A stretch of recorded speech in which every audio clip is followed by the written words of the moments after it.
to kick off. So welcome everybody, welcome colleagues from UCA, from the business school at UCA and from other departments as well, welcome students and welcome external guests to this professorial inaugural lecture from Bhabani Nayak. I should say Professor Bhabani Nayak. So I'm really delighted to welcome Bhabani. Sorry, I should just say I'm Professor Victoria Kelley and I'm Director of Research here at UCA. So yes, I'm very delighted to welcome Bhabani and to introduce him. He's here to deliver his inaugural lecture as a professor of UCA. He was awarded the title of professor at the beginning of this academic year, so it's great to have you within the group of professors and readers here, Bhabani. Bhabani joined UCA in 2020. He's the program director for the MBA and MBM courses in the business school for the creative industries, and he leads the business management and business marketing cluster. And I have to say that Bhabani has been a very enthusiastic and energising presence in the business school. He has been a great citizen of research and of the work to develop the school's research culture. He's supported colleagues, he's facilitated research exchange, and he's been very much involved with the school's growing body of PhD students and their supervisors as well. Bhabani joined UCA from Coventry University, and he has previously held posts at other UK and indeed international universities, including York St John, Salford University and Glasgow Caledonian. His educational achievements is a long list. They include degrees from Utkal University and the University of Hyderabad in India, and a doctorate in development studies from the University of Sussex in the UK. And he has also been involved with and delivered consultancy for various NGOs and other bodies across the UK and India. Bhabani's research focuses on what he describes, these are his words, as 4 closely interrelated and mutually guiding programmes, and they are the political economy of development, business management, foreign direct investment, capitalism and religion; social businesses, microfinance, sustainability, wellbeing, crisis, risk and artificial intelligence; faith, freedom, globalisation and governance; and NGOs, Hindu religion, culture and capitalism. All with a regional focus on the impacts of neoliberalism on the social, cultural and economic transition of indigenous and rural communities in South Asia. So he says that these are closely interrelated and mutually guiding programmes, but to me they look like an impressive breadth and fertility of investigation of related but clearly sort of widely ranging areas. And I think this analysis is borne out by the great productivity of Bhabani's research. He is a prolific researcher.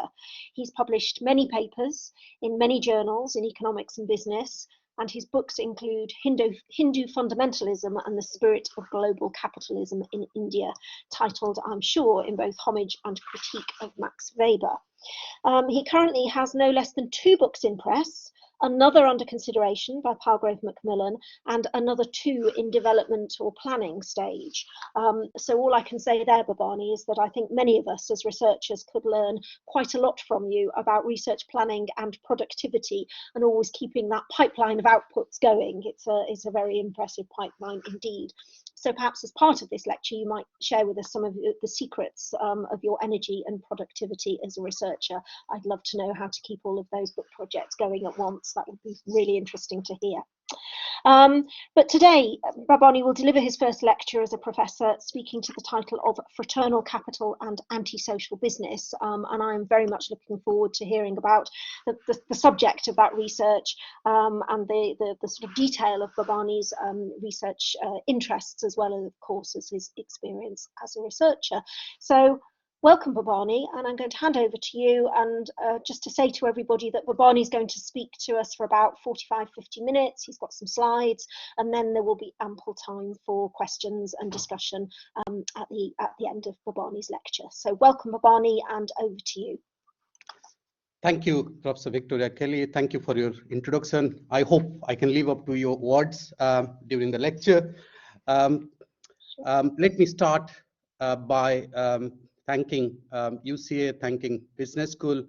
Particularly, I'm thankful to Professor Philip Powell, the Director of the Business School for Creative Industries, Professor Catherine Harper, DVC, and Professor Basir, the VC, and, and Professor Victoria Kelley for supporting my promotion and for the award of professorship in a difficult time. Um, I dedicate this professorial lecture in the memory of my grandfather, whom I never met. And I'll discuss about this topic within a context because professorship is a career milestone. But as a researcher, professorship is a journey. It doesn't stop by getting a professorship. I still feel the same way I used to feel while writing my assignments as an undergraduate student in Utkal University or while writing my PhD thesis at Sussex. So there is no difference in terms of in terms of my research experience and the way I feel for research. So let me start by saying what I do when I talk about fraternal capital and antisocial business. Why do I talk about this topic? Why did I develop this idea? What are the intellectual lineages? And how did I develop these ideas to locate the relationship between fraternal capital and antisocial business? It all started with my family. You can see my mother, grandmother, my father, and my brothers here. My last brother, Siddharth, is not here. It's a family, Victoria was telling in the beginning of the lecture that how she comes from a teacher's family. Similarly, my grandmother was a school teacher who taught me two things. Number one, she was secular, humanist, and open and liberal. These are the characters I learned from my grandmother. She was spiritual, at the same time, she was very secular. And she was open about everything around her. I never saw that my grandmother mistreated anyone. Similarly, my mother, who was a housewife, but she had a sense of discipline. She imbibed a sense of discipline in me when it comes to my career. My father, my best friend, who gave me the freedom to think, the freedom to develop myself the way I want to develop. Even if the society in which I was born and brought up was very feudal, but my father was very democratic, and he continues to inspire me by questioning me constantly about my ideas. My brothers, they gave me unconditional love and support in course of my research, in course of my life. These are the foundations of my intellectual life, where it all started in the family, where we discuss about different ideas. My mother tells me, prepare the school task, and my father tells me to read the books you want to read, from novels to stories to any book that I find. So I read. That's the inspiration I got from my father. So my journey as a researcher, as a student, started in this village. In the corner of these pictures, you will see the road to my village where I studied, where I did my schooling. And this is a village which is composed of different caste groups, and there is caste segregation in terms of the locations of the housings and the clusters of housings. If you belongs to a particular class, you have a different housing estates. It's exactly like postcode poverty in Britain. Um, at the other side, you see the river Kharasuta.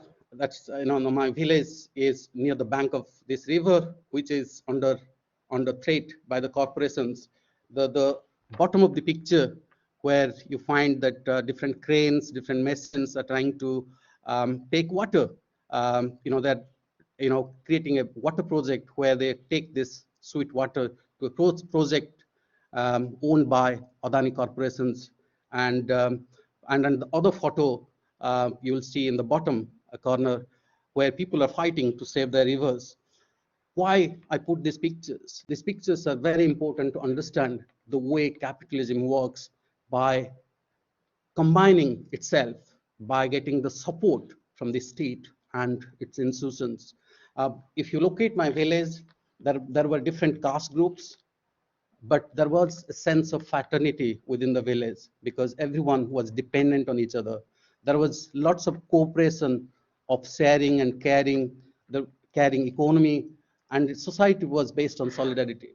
That because even if people were from higher caste, lower caste, everyone was dependent on each other because there was constant natural calamities in this area. So therefore, people used to live in a fraternal lifestyle where there was lots of unity and cooperation among the villagers. But today, with the expansion of market, with the expansion of consumer culture, that it's growing autonomous individuals, and that collectivity, that unity, that community is not there, which is based on solidarity and fraternity. So this is where I developed this concept, not just as a professor, but as a child. I can observe that in front of my own eyes that the society is breaking down with the growth of consumerism, with the growth of market forces. I'll explain it in detail the way it does. These are the places, these are the institutions of my intellectual journey where I studied. And in these institutions, I made some of the amazing friends, amazing intellectuals, amazing teachers, and amazing comrades who taught me a lot. Therefore, I really think that my professorship is not an individual celebration.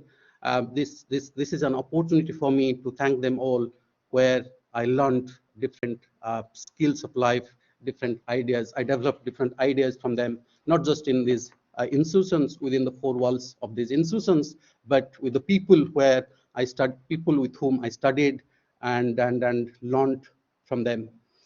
So let's move straight into the topic of the day, where I'll try to define fraternal capital and antisocial business.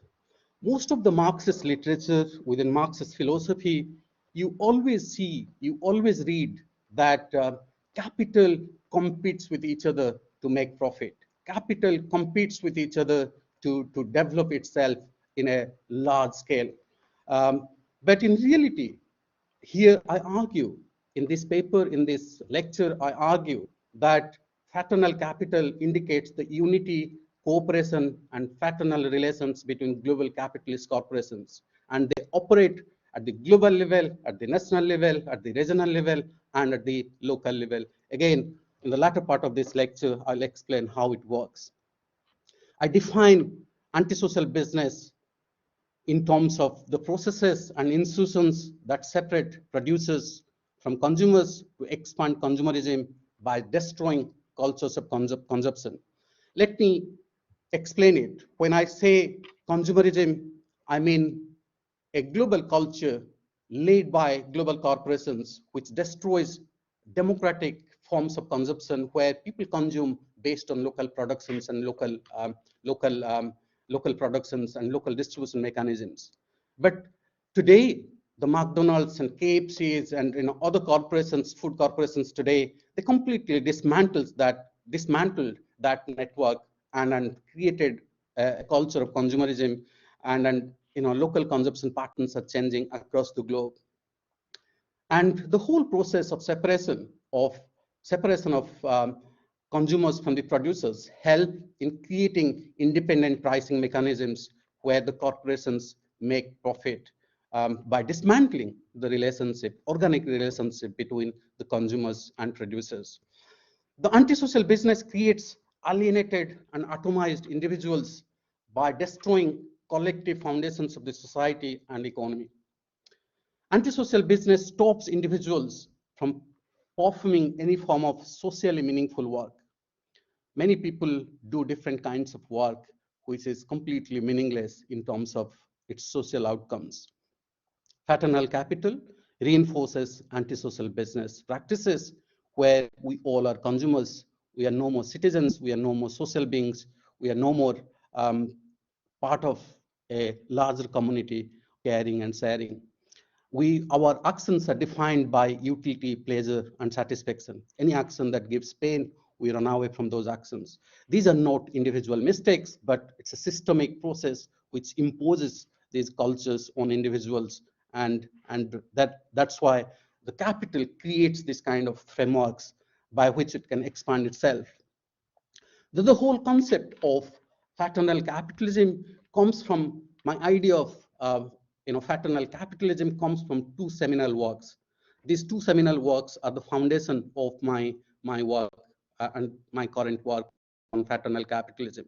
The first one is Case Vanderbilt's work on Atlantic ruling class, where Case tried to identify the way global class formations takes place with all forms of economic integrations.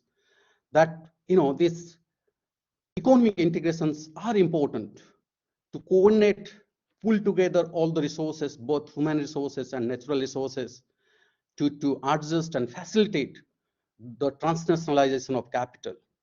So again, Case Vanderbilt, in his work on the resurgence of German capital and EU integration, talks about the way regional formations are a structural feature of transnationalization of capital.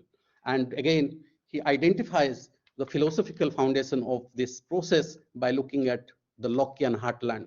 John Locke and his ideas were central in shaping the outlook of global capitalism as we see and experience today. The second seminal work comes from Professor Sarad Sarib. His work on fraternal capital looks at garment industries in a small town in Tamil Nadu, in India, where people work together to support global corporations, garment industries in particular. They produce things, they produce goods and services they don't need locally. They produce it for global corporation. Again, in the latter part of my lecture, I'll say how social business in the form of microfinance facilitate that process, not just in India, but also in Bangladesh, in Pakistan, in Sri Lanka, in other parts of South Asia.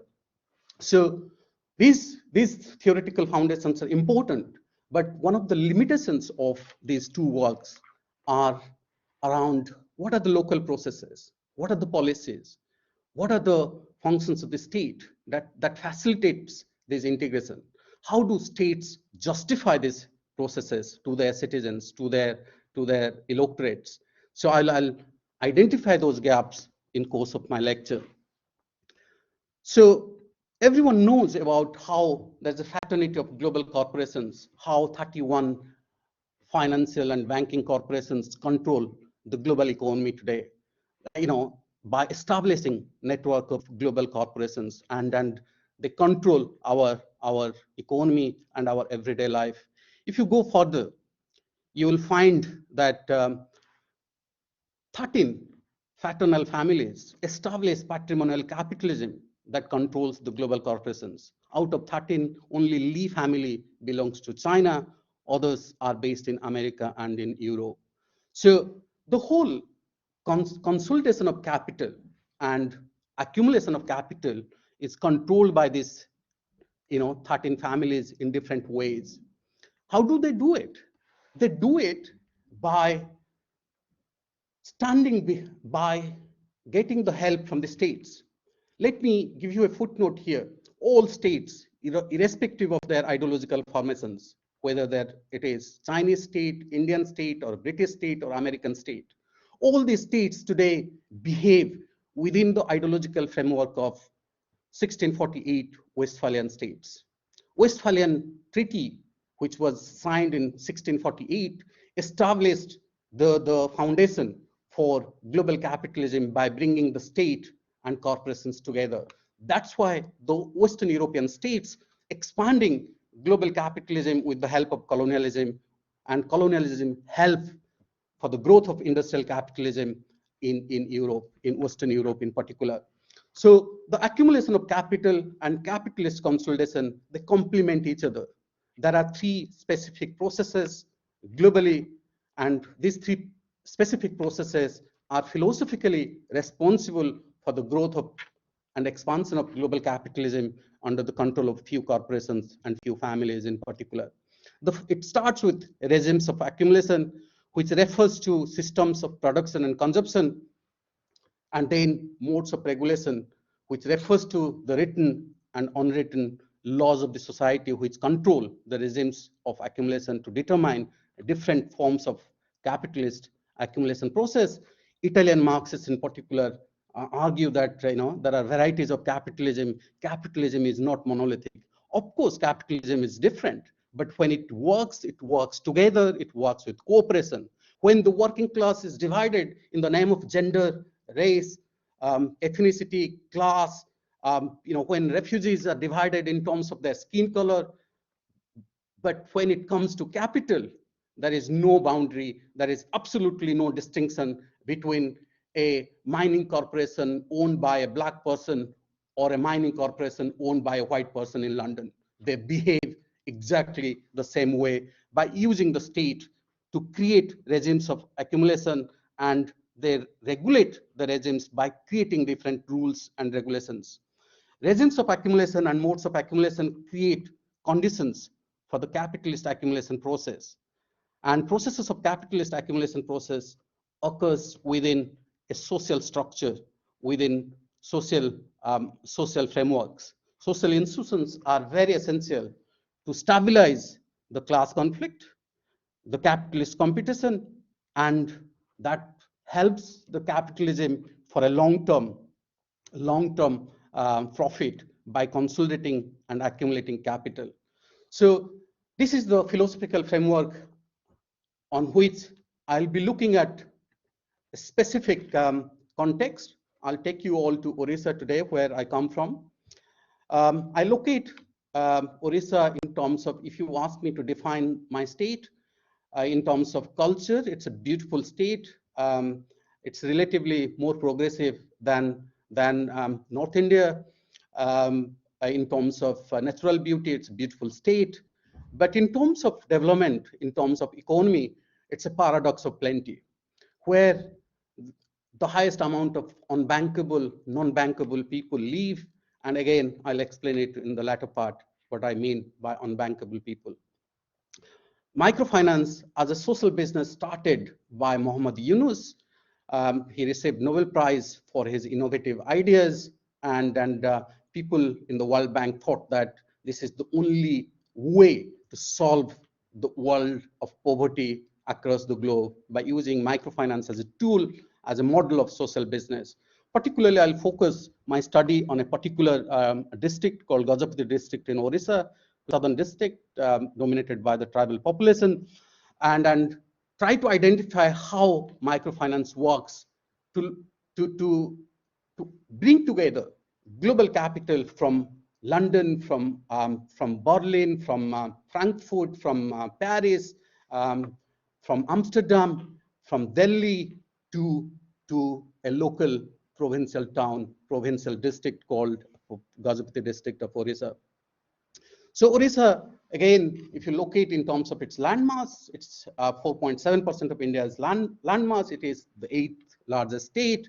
It has 61.3% of irrigable land. I come from a village. The pictures I was showing, this is one of the most fertile land in the state, but today the farmers cannot cultivate those lands because it is easier to buy, it is cheaper to buy than to produce in those lands. Exactly the way common agricultural policy led by the European Union destroyed small farmers in Europe. Similarly, the new economic reforms launched in India during 1991 destroyed the agricultural economy in India, destroyed rural economy in India. So you can see a global common experience between a small village in my village in Orissa and the condition of small farmers in this country. Orissa is, 11th largest population in the country. It is equivalent to Argentina in terms of population size. It has 85% of rural population who are considered to be unbankable population because of their poverty. Banks don't lend money because they're not bankable. So similarly, in terms of population composition, you have 22.13% of scheduled tribe or the indigenous communities, and you have 16.53% of scheduled caste population. Scheduled caste means in the Hindu social order, in the Brahminical social order, the scheduled caste people are the lowest caste order in the society. In terms of its Human Development Index, it is 22 out of 23 states in India. There is 33.11% of loss of Human Development Index due to rampant economic inequalities. But if you look at in terms of resources, it has the highest amount of coal, iron ore, bauxite, nickel, chromite in India. It has 48% of beautiful coastline. Agriculture contributes to 21% of economy, and 17% to 8% of the economy comes from the service sector. Sorry, service sector contributes 61.66% to the state gross development.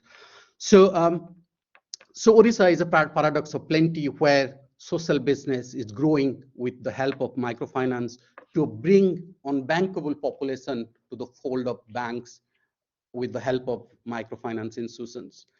And microfinance as a process, social business as a process is not new to India.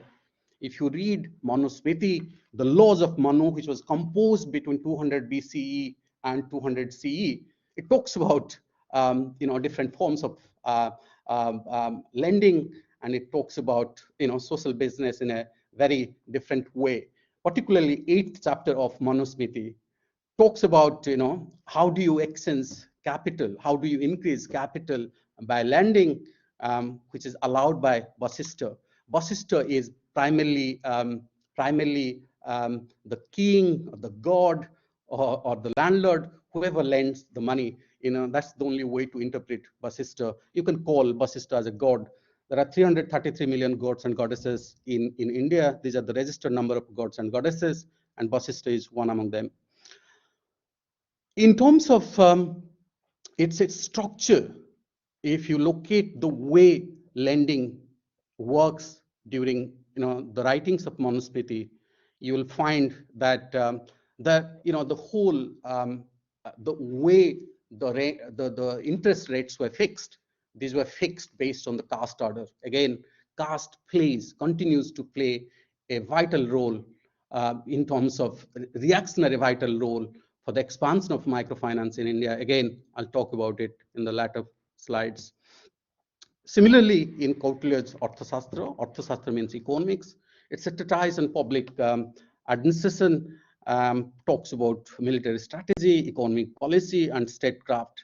The last chapters of Arthashastra, the Kautilya's Arthashastra, which was composed during 350 to 283 BC, it talks about loans, deposits, mortgages, and recovery.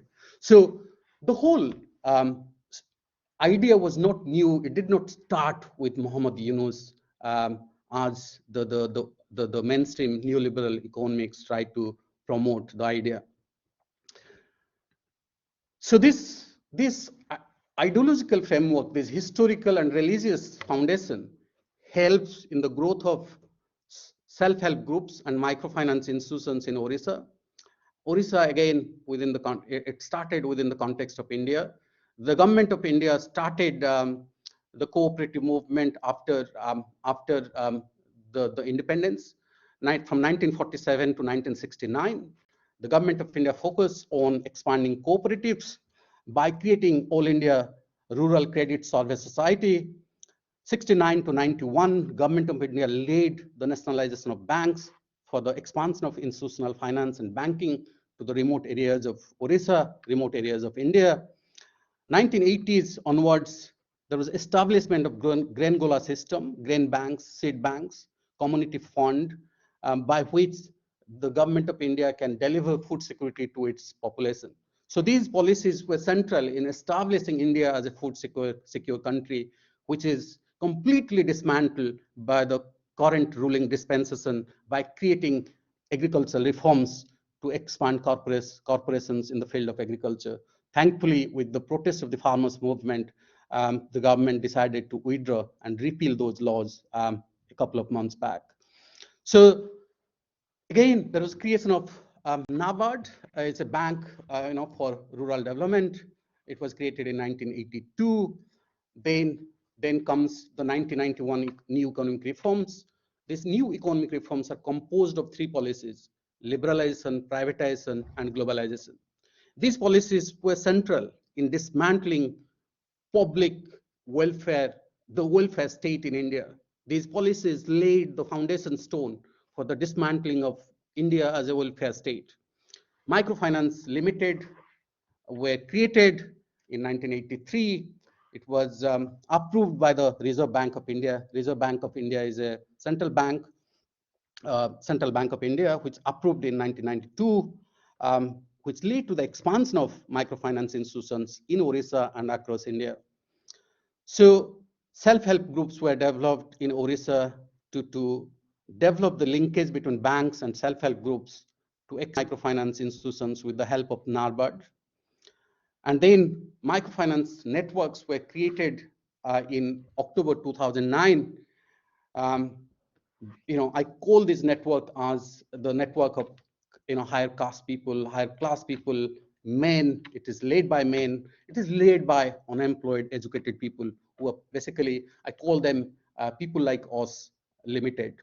They work together. There's a circulation of elites, as you see in the theories of Pareto, Mosca, and Michael, sociological theories of Pareto, Mosca, and Michael, where they talk about circulation of elites. So microfinance was further expanded with the growth of Mission Shakti in 2001. This is a policy of the government of Orissa to expand microcredit programs among the women. It was the whole self-help group and Mission Shakti program by the government of Odisha combined expansion of microfinance and microcredit with women's empowerment. It exactly reminds me the way tobacco companies combined smoking with women's empowerment in 1920s, as a result of which there was a huge expansion of tobacco in America, and because college-going female students started smoking tobacco. So similarly, here the government of Orissa to launch this Mission Shakti program combined, microfinance and microcredit with women's empowerment, and this led to the massive growth of uh, microfinance institutions with the help of Mission Shakti program. If you look at the interaction of microfinance institutions with the help of banks, NGOs, voluntary organizations, civil society organizations, and self-help groups, there are two patterns of interactions you will see. One is NGOs, voluntary organizations, and civil society organizations form and monitor self-help groups. Then they create a federation of self-help groups with the help of NGOs and COs, civil society organizations. Bank provide credit to the self-help groups secured by the state, because it is the state which launched the Mission Shakti program for women's empowerment. And these banks, provide both self-help groups and federations of NGOs and voluntary organizations. So what happens? The saving comes back to the bank because the self-help groups do not have independent mechanisms to keep the savings of poor people. They end up saving in the banks. Banks provide credit. So there is a circulation of capital with the help of credit. The credit expands, but the small savings are crucial for the banks. Therefore, you will see that there's a massive growth of microfinance institutions and bank linkages in the state. Particularly, all these microfinance institutions majority of them are owned by the commercial banks. They fund these microfinance institutions because they get the savings, small savings, and that small savings become massive for the bank.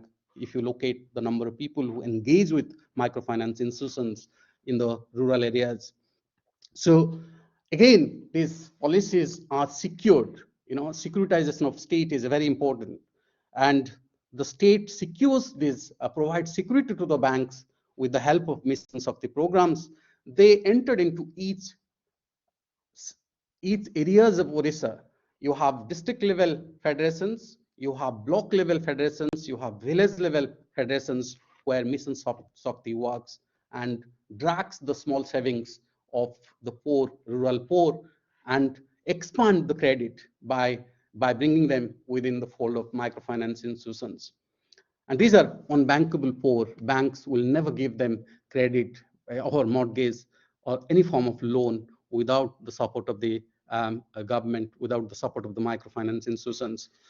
So these are the ways, these are the processes and policies, rules and regulations help microfinance institutions as a form of social business to expand in Orissa. As a result of which, small districts like Gajapati, we see there's a massive growth of self-help groups, microfinance institutions, and these institutions are primarily controlled by the social business network, and fraternal capital's accumulation takes place through urban elites, higher caste people, by men, and rural poor, who are the poorest of the poor. They remain in the bottom of the hierarchy within all this circulation of credit and circulation of savings. Savings get consolidated in the bank, and credit circulates, by which bank expand their capital. How does it matter to global finance? How does it matter to the global corporations? This is where I think I bring newness to the table, both theoretical and philosophical newness. If you really locate the way global corporations engage with these microfinance institutions by bringing together all these governments and NGOs and voluntary organizations, you'll find that DFID, which is the aid agency, International Development Agency of the British government, DFID interacts with World Bank, and World Bank and DFID form the policies by getting the German technical cooperation's help. And German technical cooperation is primarily is international. It's a corporation for international cooperation. Then you have KFW. Sorry, it's not KFC, but KFW. I'm not hungry yet, but in the evening I think about snacks. It's my national heritage. So KFW is primarily a state-owned investment and development bank owned by the government, German government. It is world's largest development bank if you look at its balance sheet. So they interact with each other with the help of small development Bank of India, some small development industrial Bank of India, National Bank for Agriculture and Rural Development. All these institutions work together under a program called Access Business Development Service, called BDS. Access Business Development Service is organized by DFID.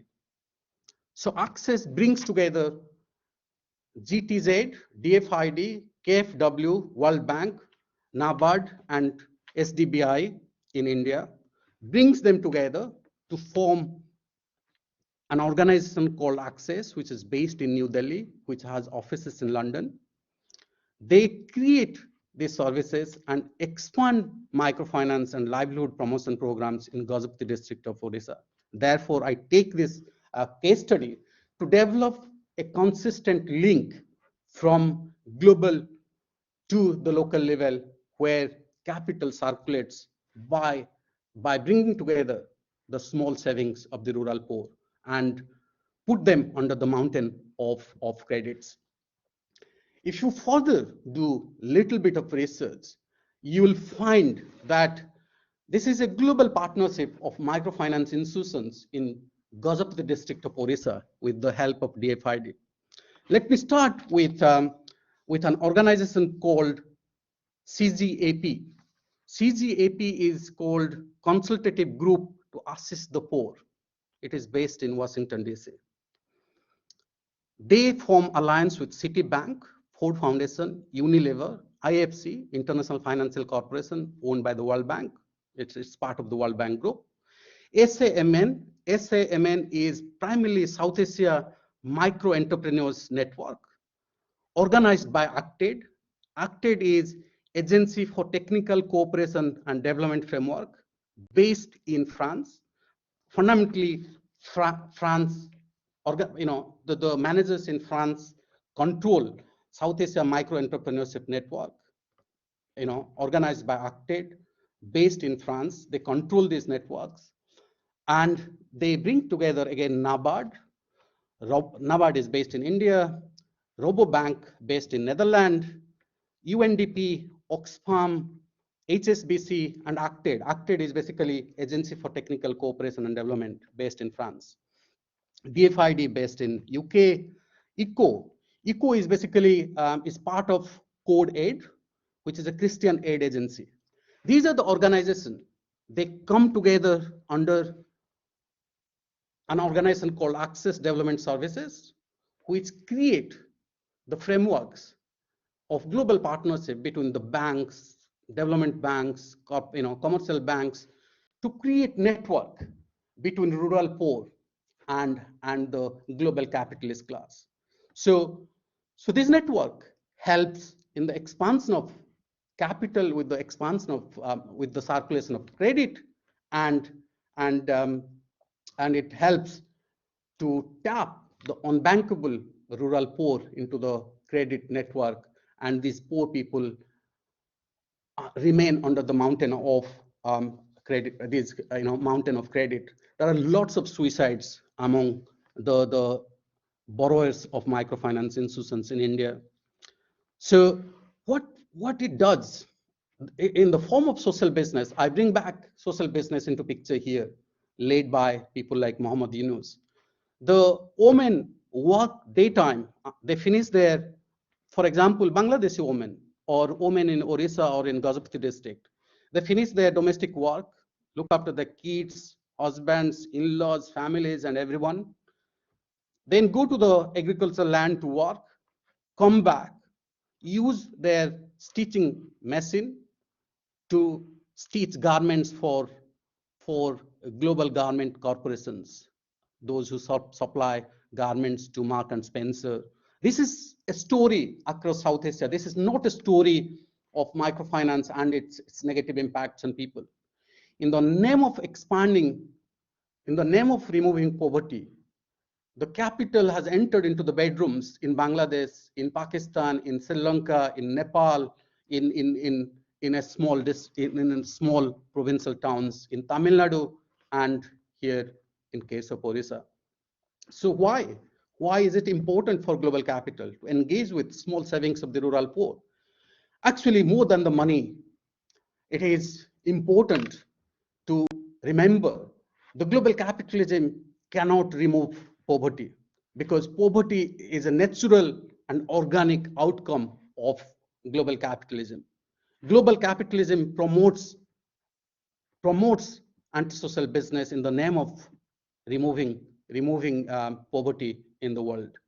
It outsources it to the self-help groups. Why did you fail? Oh, your self-help group leader was a corrupt guy, took all the money, ran away. Most of the microfinance cheat fund organizers today, some of them are in the prison in Orissa today because they took away money, ran away with poor people's money. So this network of microfinance institutions provide a strong institutional and policy framework for social business, for capitalist accumulation processes by creating regimes, structures, and conditions in rural Orissa. The government of Orissa, the government of India, and the governments across the globe provide policy frameworks to secure the financial circulation of the banks by solving three internal problems of capitalism. The first problem is the historical contradiction between capital and labor, or the gaps in the process of production and circulation, with the help of networks of microfinance institutions, by controlling the savings and by expanding credits to control labor power. Once you borrow money, I was much more wild and my freedom was massive. I had actually unlimited freedom again that comes from my father before I borrowed money from the banks. So today, my whole life is being controlled because I think about constantly about the mortgages, the borrowings I had from banks. So similarly, the poor people are under immense stress when they borrow from these microfinance institutions. They constantly work to pay back these loans. So it solves these contradictions by outsourcing these contradictions to the rural poor, to the microfinance institutions run by self-help groups. It also solves some of the competitions and instabilities in capitalist structures of circulation and associated risk. The state provides security to the microfinance institutions. So banks are not going to lose money. The people who invested in microfinance institutions and the organizers run away with their money, they lost money. Government did not pay. If the bank loses money, the government steps in, pays back.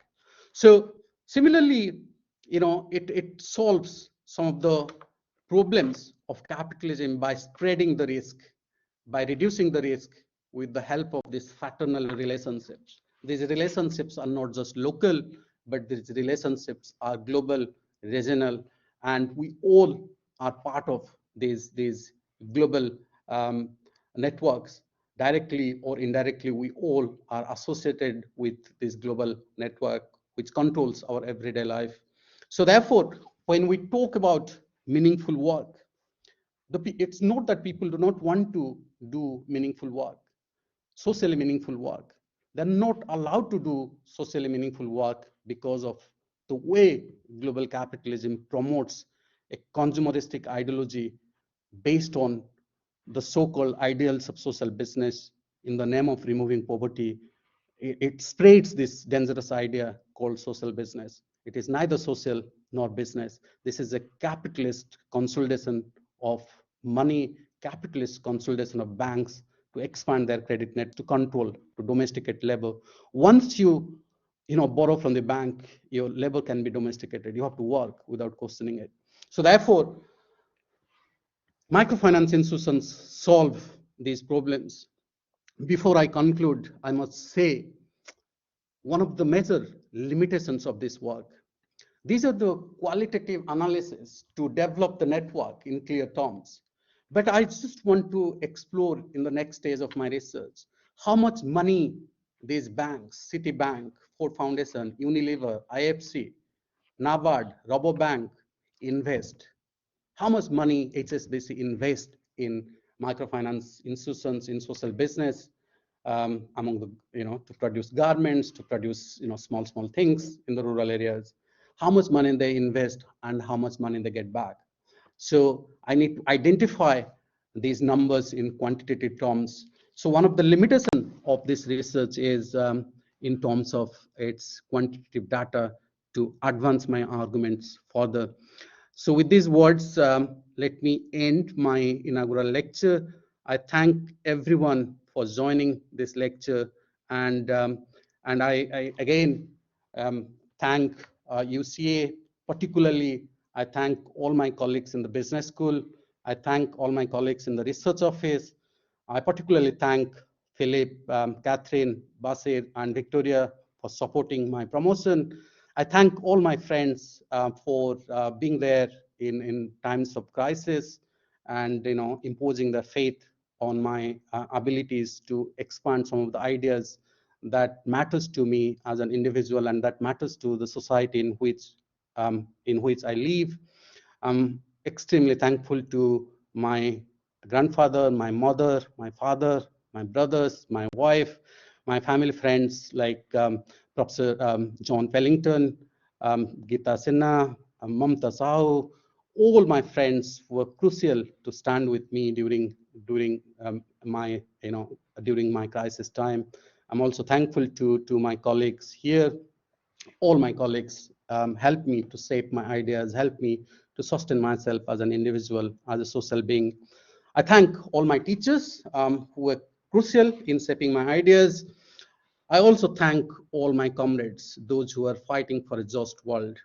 Particularly, I extend my solidarity to my comrades, those who are standing in the cold for a just and fair wages in the universities. Particularly, I extend my solidarity to the UCA, UCU branch and their struggles, and I extend my solidarity to all the people who are fighting for a fair world, for peace and justice across the globe.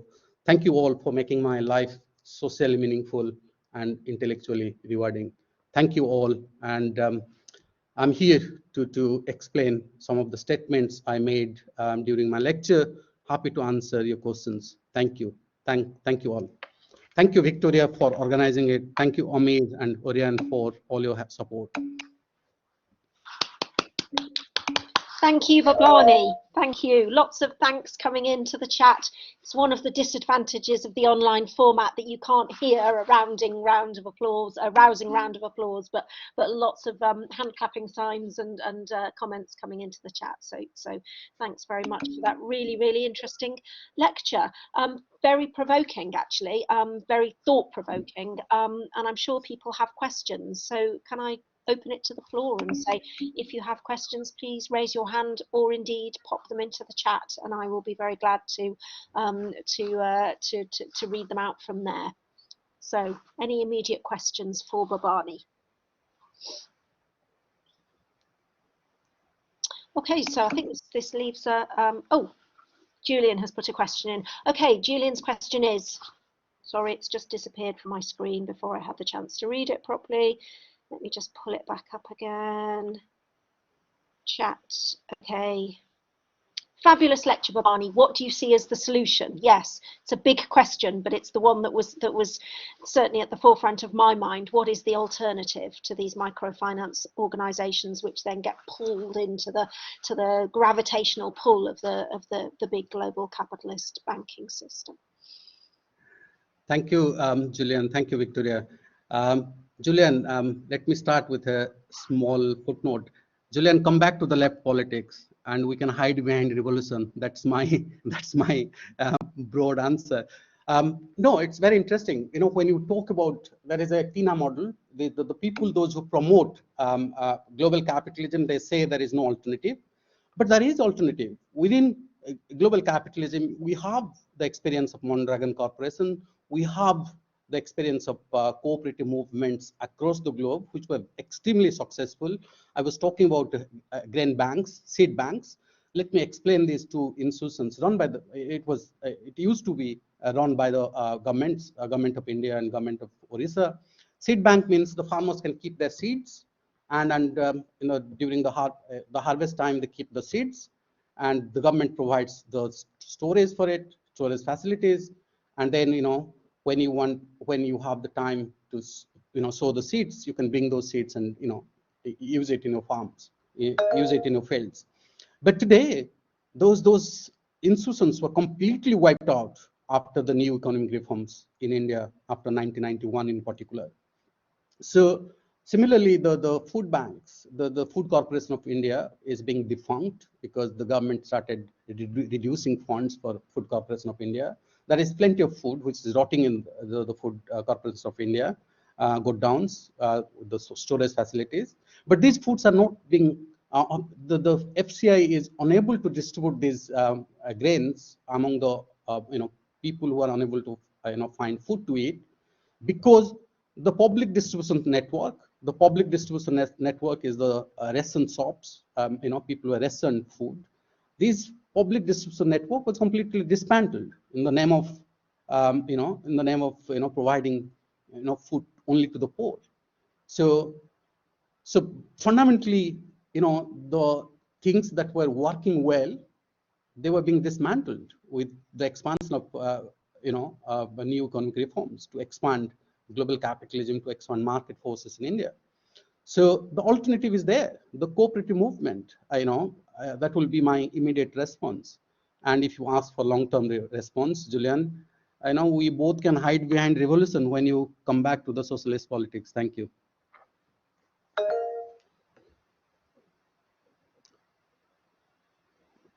Sorry, thank you, Bhabani, for that answer. And we've got Rupa's hand up. Rupa, can I invite you to put your question? Thank you, Victoria. Thank you very much, Bhabani, for a wonderful presentation. Of course, like, you know, we have worked together before, and we don't agree on a lot of things. We have a different point of view. So I just wanted to kind of, you know, ask a few things in terms of when you talk about microfinance. And I mean, you know, one question is like, you know, you put together microfinance and chit funds together. They both are different, and microfinance has done a lot of good in rural India. So I just wanted to check kind of, you know, where are the, like, you know, are there no positivities in social business? Because you seems to totally kind of, you know, say social business doesn't exist. It is more of capitalism, but whereas I strongly believe there is social business that exists, and it is more of like, socio-capital word that I see as a future. So I just want to see kind of, what are the positives of microfinance? Are there no positivities? Thank you, Rupa. I think let me answer in the reverse order. Social capital is very different from social business. Okay. The idea of social capital comes from Professor Robert Putnam in a book called Bowling Alone, where he studied northern Italy and southern Italy, and he argued that where the social capital is strong, the social networks are strong, there you can develop business, and that is more secure society. Where the social capital lacks, you cannot develop. Basically, social capital is very different from social business. Microfinance and microcredit and chit funds, I put them together for two reasons. In Orissa, the chit funds, basically the microfinance institutions and self-help groups, they invest their money in chit funds. So that's a network between self-help groups, microfinance institutions, and chit funds. So where they work together, again, that's why I said there's a circulation of elites of urban educated, university educated people who work from the higher caste, who are men in particular, and then these people work together. So that's why I put them together. Benefits of social business. Yes, if you bring, I'm actually not opposed to, philosophically speaking, I'm not opposed to the idea of social business and the market. If you bring consumers and producers together through a cooperative movement, when producers know what to produce, when to produce, how to produce, what is the cost of their production, and when the consumers know the price of their product, that will be a free and fair market. I'm not opposed to market. I'm not opposed to social business in philosophical terms. But the way social business is practiced, the way it is being organized philosophically, led by Muhammad Yunus, it's extremely dangerous. That's number one. Number two, when it comes to the idea of social business in the current context in India, if at one point of time, before the division of Andhra Pradesh, the Andhra Pradesh government decided to ban microfinance institutions. There are lots of restrictions imposed by the Reserve Bank of India on microfinance institutions today, by which they can work well, by which the rural poor will not lose money.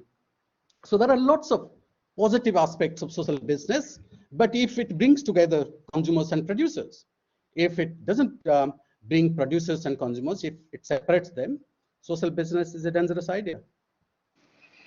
Okay, thank you very much for that answer. I just want to kind of, say, you did mention that, government has bought microfinance institutions under the banner of RBI, so there are regulations put in place. So in that sense, like, government is taking care of that, some of the negative aspects of microfinance. And I strongly, again, disagree with putting chit fund and microfinance together, because chit fund is an unorganized sector, and that actually basically kind of exploit the poor, whereas microfinance might have done but government has put some regulations. So yeah, it's good to hear that you mentioned that. Thank you. Thanks, Rupa. Again, I repeat, there's a network between chit fund organizations and microfinance institutions in the context of Orissa. That's the case study on which I'm trying to expand my arguments. Okay, thank you. Thank you, Rupa, and thank you, Bhabani, for your answers. Frank has got his hand up and has also put a question into the chat. Frank, do you want to speak your question to Bhabani? Yeah, I put it in the chat because I wanted to phrase it in the right way, and Bhabani can read it. But it's basically, have you considered the notion of fraternal socialism as well as fraternal capitalism? I was thinking of my time in Italy and how organizations were initially, mafia organizations were initially designed to protect the poor and dispossessing, have grown into global criminal and antisocial conglomerates dominating local businesses. Other countries have examples of this as well. It's interesting how politics and criminality then combine with fraternal capitalism, to the extent that, you know, I'm not sure how you can distinguish between left and right capitalism and communism. That really it's kind of a human universal to seek self-gain and dominate others. And I'm thinking also of my time in Cuba, where, you know, Orwell's novel Animal Farm was just played out in reality. This idea that of the revolution there becoming protecting the poor and then dominating and dividing the poor in a way that capitalism behaves as well. So what is the difference? Thank you, Frank. You know, as I mentioned before the start of the lecture, I was joking with Frank that without your question, my lecture will be incomplete. Thanks, Frank, for completing my lecture. Without your question, it would be impossible to complete and conclude my lecture. Fraternal socialism doesn't exist. The idea of socialism, the way we have experienced, whether it is under Soviet Russia, whether it is under China or in Cuba, there are lots of limitations, Frank, imposed under the global capitalist frameworks. You know, see the way the banks are being organized, see the way economic policies are being organized. You know, the socialism, you know, cannot be an island. You know, you can't have a socialist country surrounded by capitalism. It's very, very difficult. And we have experienced it in Soviet Russia with its limited experiment with socialism. Same with Cuba, same with China. China managed in a different way, they call it, you know, Chinese socialism with Chinese character, but still capital managed to expand itself and, you know, expand inequalities within Chinese society. So Communist Party of China played a major role by bringing, you know, many poor people to the mainstream of you know, market society where they can access the market today. But in terms of socially meaningful work, no, I don't think China achieved it. So, you know, for me, socialism is a condition where people can do socially meaningful work. You know, when people work in iPhone factories and, you know, Apple factories and commit suicide, jump from 10th-story buildings, you know, that's not socially meaningful work, you know. So that's why I said, irrespective of ideological formations of the state as we see today, they're fundamentally Westphalian states. So there is no socialist state as far as I'm concerned in terms of its philosophical outlooks. You have all Westphalian states who domesticate their citizens in different ways. Labor laws, you know, imagine, you know, there are free economic zones. There are, you know, these zones are free for the export zones, free economic zones, free industrial zones. These zones were created by changing labor laws. Even within China, the way Nokia company entered into China, you will understand that Chinese Communist Party reformed the labor laws. So therefore, it is not it is not something I don't believe in socialism in one country. It's not possible, and it has failed historically. It can have the way capital has developed fraternal relationships with each other. The corporations, global corporations, work with each other. Again, I was giving example of Professor Kees van der Peel's work. In his work, he look at different transatlantic corporations. They stand for each other in different in their governing boards. If you look at their board of directors, if you do a cluster analysis of board of directors, they represent each other in different, you know, their board of governing board meetings. So there is a strong network, fraternal network between these corporations. Only way to defeat this network is to have fraternal relationship or to have sisterhood among people. Thank you, Frank. Thanks, Bhabani, for that. I can't see any other hands up at the moment or any other questions, but I have a question if that's okay. And that is that you mentioned a little while ago as a potential sort of solution or alternative to the rather sort of failed microfinance approach.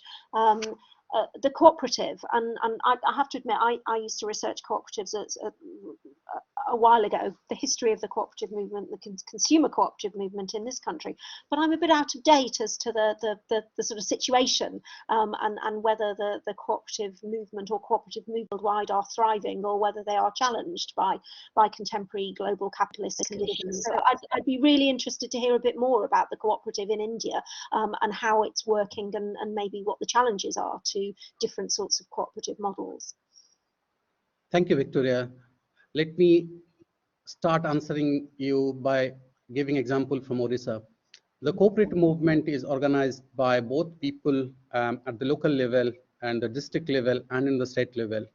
The state, the government of Orissa promotes cooperative banks. There is a state cooperative bank which is expanding recently, but these banks collapsed because the politicians made fortune out of these cooperative movements, and these cooperative movements failed. But now these cooperative banks are reviving itself, but they're confined within the urban centers.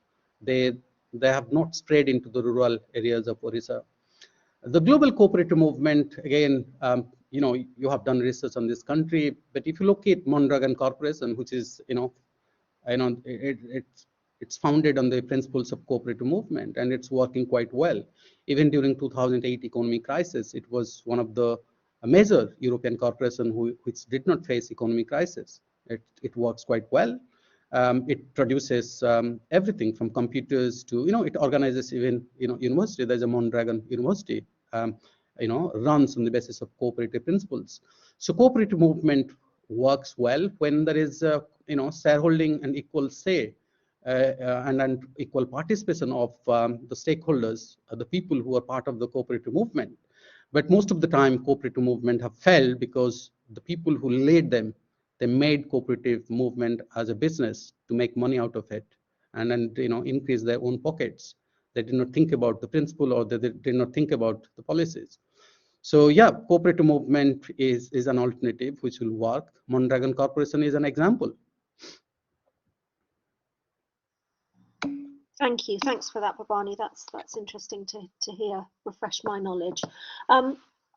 Do we have any other questions? Oh, Julian has put a comment into the chat. Palmer Doot claimed that irrespective of the negative aspects of capitalism, if Dickens and Marx could travel forwards in time to the 1970s, they would think the revolution had taken place and the workers won. The revolution is ongoing, but without the R in it. Thank you, Victoria. Thank you, Julian. R.P. Dutt was writing in 1920s. He was the founding member of the British Communist Party, and I'm talking in 2022. You can see the gap of 400 years, not bad. But you were right. You were right. Why revolutions have failed? Because most of the revolutions entered into the bourgeoisie, the ideals of bourgeoisie. The way communist parties are being organized, the way capitalist corporations are being organized, they're not very different. If you look at central committee, politburo, party secretary, parties, these modes of organization of alternatives cannot follow the same principle that we are fighting. So yeah, so communist parties have failed. I have absolutely no hesitation to say that, but they have failed also for the kind of propaganda we see, the anti-communist propaganda, anti-socialist propaganda, anti-alternative propaganda across the globe.